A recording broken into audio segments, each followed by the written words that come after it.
Hello guys, hope you are doing really well. Well नहीं हो तो तुम्हें वेल कर देता हूँ। धूप हो रही है बहुत ज़्यादा, तो थोड़े इसमें ढक लेता हूँ अपने आप को ज़रा। ज़्यादा धूप भी सही नहीं रहती ना, थोड़ी बहुत ले ली वो ठीक है। और अरे ज़्यादा हो गया यार, क्या है। हाँ तो भाई, और बताओ जी, क्या हाल चाल सबके? मज़े में रहा करो, मज़े में। तुम्हारा भाई तुम्हारे साथ है, कोई दिक्कत परेशानी सब साथ में मिलकर देख लेंगे, ठीक है जी। तो भाई नाश्ता वाश्ता करके थोड़ी वीडियो एडिट करके नीचे अब ऊपर आया था। मैंने सोचा थोड़ी धूप ले लेते हैं, धूप बहुत दिनों बाद निकली है तो सोचा थोड़ी सनलाइट ले लेते हैं, विटामिन डी। ठीक है, क्या होता है सनलाइट से, क्या मिलता है?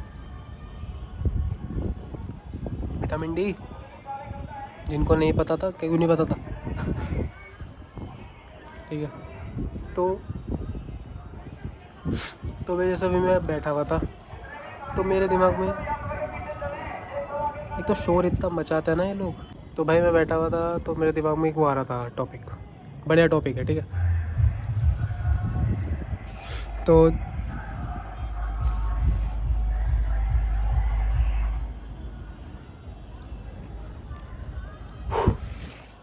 तो जैसे भाई देखो, हम कुछ भी काम करने की सोचते हैं, है ना। देखो जैसे मैं अगर कुछ नया करने की सोचूंगा तो ऑब्वियस सी बात है, पहले मैं उसमें बिगिनर हूँ, है ना। स्टार्टिंग में थोड़ी ना एक्सपर्ट बन जाऊँगा मैं। जो भी कोई नया काम स्टार्ट करेगा वो पहले बिगिनर होगा, चाहे बिजनेस जॉब कुछ भी हो, ठीक है। सो बिगिनर वाला फेज़ एक सबको उससे जाना पड़ता है, ठीक है। तो लोगों को बिगिनर वाला फेज़ जॉब में ठीक है, जॉब में चल जाता है, ठीक है, उतनी कंप्लेन नहीं करते।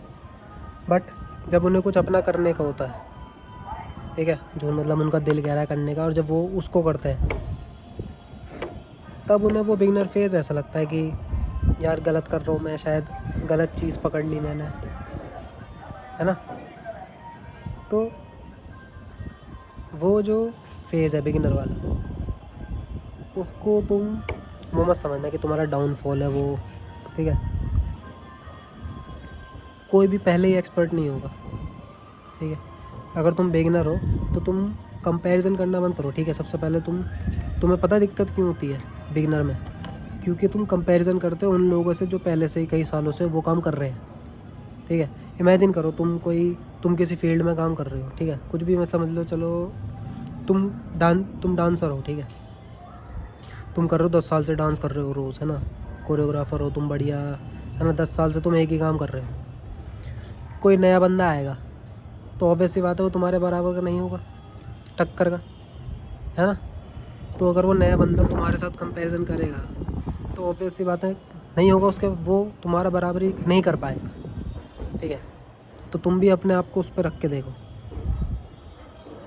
ठीक है। बट वो जो दूसरा बंदा है वो अगर 2-3 साल लगा देगा, ठीक है, हो सकता है फिर वो टक्कर दे 10 साल वाले को, बट थोड़ा टाइम लगता है, थोड़ा पेशेंस रखना पड़ेगा, ठीक है। वो जो फेज़ है वो निकालने पड़ेंगे, 2-3 फेज़ होते हैं बहुत ख़राब वाले वो ठीक है, ख़राब वाले एज इन उसमें जो तुम्हारे आसपास के लोग हैं वो बोलेंगे उल्टा सीधा, ठीक है। क्लोज्ड वंस वो उल्टा सीधा बोलेंगे, रिज़ल्ट नहीं मिलेगा, जैसा तुम रिज़ल्ट चाहोगे वैसा नहीं मिलेगा स्टार्टिंग में, ठीक है। तो मैंने एक बहुत बहुत पहले एक वीडियो बनाई थी, ठीक है, कि व्हाट शुड हैपन और व्हाट एक्चुअली हैपन्स में बहुत बड़ा डिफरेंस होता है, ठीक है।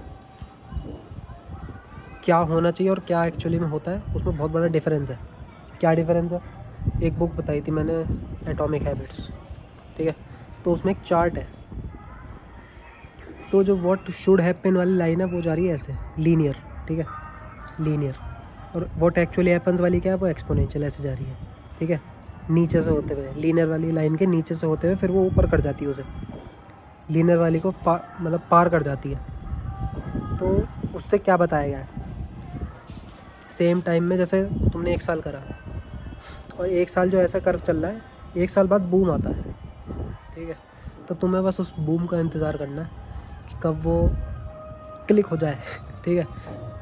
और वो क्लिक ज़रूर होगा, क्योंकि अगर तुम अपने काम में क्वालिटी रख रहे हो, और क्वांटिटी और quality at the same time, ठीक है। क्वांटिटी किस लिए? कंसिस्टेंसी। और क्वालिटी किस लिए? थोड़ा लेवल दिखाने के लिए अपना, है ना। थोड़ा क्वालिटी कंटेंट होना चाहिए, ऐसा नहीं कुछ भी फूल जलूल डाल दिया, ठीक है। वैसे लोग कहते हैं कुछ भी डालो, बट एक अपनी डिग्निटी मेंटेन रहनी चाहिए, है ना। किसी की तुम बुराई नहीं कर रहे, ऐसा कुछ। तो ऐसे करके संभल के थोड़ा बनाना चाहिए, ठीक है। तो भाई यही कहूँगा मैं, don't be shy to be a beginner.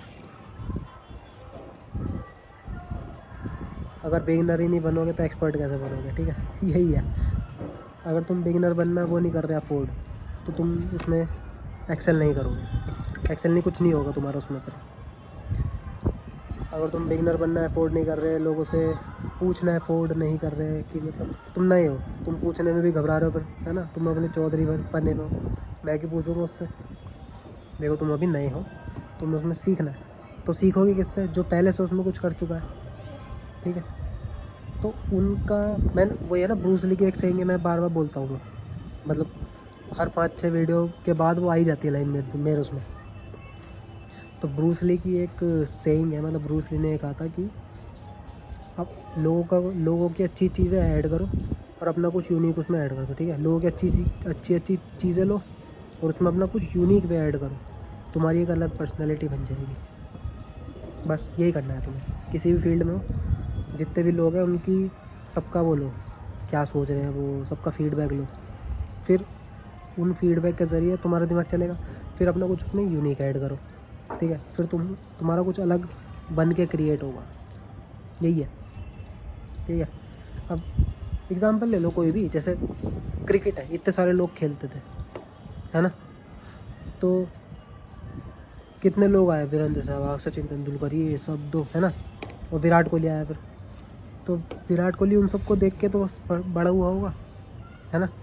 Sachin Tendulkar, Virendra Sehwag, इन सबको देख के बड़ा हुआ होगा, ठीक है। इन सब के साथ तो खेला है, चलो। और पुराने ले लो, सुनील गावस्कर, कपिल देव, इन सबको देख के बड़ा हुआ होगा। बट उसने फिर अपना कुछ यूनिक वे ऐड करा उसमें।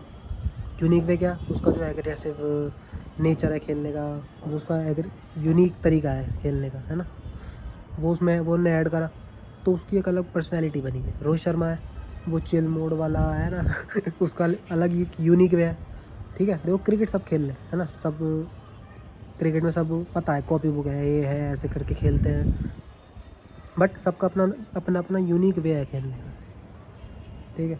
कभी कोई फिनिशर बनता है, कभी कोई ओपनर बनता है ना। तो यही है, किसी भी फील्ड में अपना कुछ यूनिक ऐड करो, दूसरों से सीखो, तो हो जाएगा। और बिगिनर बनने में कोई शर्म नहीं है, ठीक है।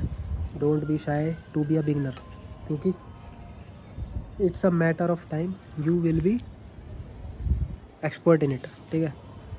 If not expert you will be experienced in it, ठीक है। एंड एक्सपीरियंस जो है बहुत कुछ बयां कर देता है अपना आप ही, ठीक है। एक्सपीरियंस अपने आप में बहुत बड़ी चीज़ है, ठीक है जी। चलो जी, आज के लिए यही था मेरे पास तुम्हारे लिए बताने को। और see you guys in the next one, till then मज़े लेते रहो, ठीक है। मज़े लेते रहो, बस धूप में बैठे रहो ऐसे सनस्क्रीन लगा के, पानी पीते रहो, बढ़िया खाना खाते रहो, सब कुछ सॉर्ट हो जाएगा, ठीक है। चलो see you in the next one, till then take care of your family and yourself, क्योंकि अपना ध्यान नहीं रखोगे तो फैमिली का कैसे रखोगे, और मेरा कैसे रखोगे, मेरा कैसे रखोगे। आज तो डंडा भी लेके बैठो, जल्दी सब्सक्राइब कर देना ठीक है। वैसे डंडा में बंदरों के लिए लेके बैठा हूँ, कभी कभी बंदर आ जाते हैं यहाँ पर, तो डंडा तो उनके लिए, तुमसे तो प्यार करता हूँ, ठीक है, बहुत ज़्यादा, ठीक है। ढंग से दूँगा तुम्हें, ढंग से, ठीक है चलो जी, see you guys in the next one, bye bye, take care, love you all.